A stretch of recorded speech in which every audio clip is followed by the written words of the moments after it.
বিদেশ জীবনটা আমাদের বাংলাদেশের জীবনের থেকে একটু ভিন্ন। আর সেটা হচ্ছে, দেশে তো আমরা পরিবারের সাথে থাকি, তখন একাকিত্ব কী জিনিস সেটা বুঝি না, কিন্তু বিদেশে আসলে সেটা হাড়ে হাড়ে টের পাওয়া যায়। আর এই জন্য যেদিন হাজব্যান্ডের অফ ডে থাকে সেদিন কিন্তু যারা ফ্যামিলি নিয়ে থাকি সবার বড় একটা ঈদের দিন। কারণ সেদিন সারাদিন হাজব্যান্ড বাসায় থাকে, তাকে নিয়ে ইচ্ছে মতো ঘোরাফেরা করা যায়, মজার মজার রান্না করে একসাথে খাওয়া যায়, বা ঘরে কোনো কাজ থাকলে সেটাও দুজনে মিলে একসাথে করা যায়, যেটা কাজের দিনে করা যায় না। আর গতকালকে সাইফানের বাবার অফ ডে ছিল, তো সারাদিন আমরা অনেক মজা করেছি, অনেক মজার মজার রান্নাও করেছিলাম। আর সারাদিন কি করেছি এটাই থাকবে আমার এই ভিডিওতে।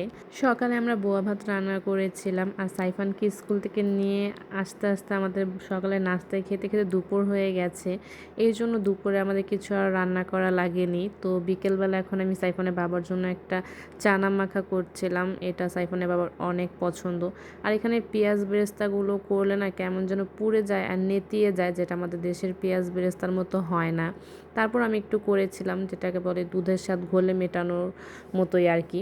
আর এখানে আমি একটা তেঁতুলের চাটনি বানাচ্ছিলাম, এটা দিয়ে আজকে আমরা চানা মাখাটা খাবো।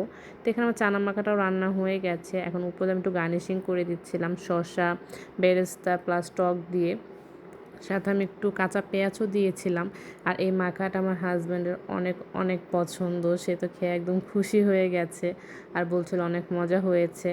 তো যাই হোক, এইদিকে আমাদের বিকেলে নাস্তা খাওয়ার পর আমরা রাতের ডিনারের জন্য আজকে অনেক সুন্দর একটা আয়োজন করেছিলাম সিম্পলের মধ্যে। দুজন মানুষের তো তেমন কিছু করা লাগে না। তো এখানে আমি সকালেই কিছু চিকেন ম্যারিনেট করে রেখেছিলাম, একদম ফ্রেশ চিকেন, এটা সকালে আমি বাজার থেকে আনিয়েছি। আর সেটা এখন আমার হাজব্যান্ড দিয়ে দিবে বেক করার জন্য। আর এই চিকেন গ্রিলটা আমার অনেক পছন্দ, আর এই গ্রিলটা করার জন্য আমি বাংলাদেশ থেকে বারবিকিউ মশলাও নিয়ে এসেছিলাম। আর এই মশলাটা দেওয়ার কারণে কিন্তু আমাদের গ্রিলের ফ্লেভারটা অনেক সুন্দর আসছিল। আর এদিকে গ্রিলটা হতে হতে আমি একটু ফ্রাইড রাইসও করে নেব চিকেনের সাথে খাওয়ার জন্য। তো আমি ফ্রাইড রাইস খুব সিম্পলি রান্না করতে পছন্দ করি। তো এখানে আমি বাটার আর রসুনটাকে ভেজে এর মধ্যে কিছু পেঁয়াজ দিয়ে দিব, দিয়ে এখন গাজর দিয়ে এটাকে কিছুক্ষণ নেড়ে আমি আমার ডিম ভাজা আর রাইসগুলো দিয়ে এটাকে রান্না করে নিব। আর রাইসের মধ্যে ক্যাপসিকামটা দিলেও খেতে খুব ভালো লাগে, কিন্তু আমার বাসায় ছিল না। আর এইদিকে আমার রাইসটা হতে হতে চিকেনও প্রায় হয়ে এসেছিলো। তো আমার হাজব্যান্ড আমাকে গরমটাই বলছিল টেস্ট করে দেখতে। আসলে এত শয়তান, গরমটাই আমার মুখে দিয়ে দিয়েছে, আমার মুখটা একদম পুড়ে গেছে।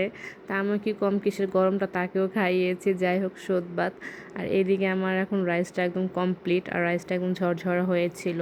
তো আমাদের রাতের ডিনারও কমপ্লিট, এখন আমি পুরো সব কিছু সাজিয়ে গুছিয়ে নিয়েছি। আর ছুটির দিনটা আমাদের আলহামদুলিল্লাহ অনেক ভালো যায়। ইতালিতে আসার পর আমি একটা জিনিস ফিল করি, আমার হাজব্যান্ডের অফ ডেগুলো আমার কাছে ঈদের দিনের মতোই যায়।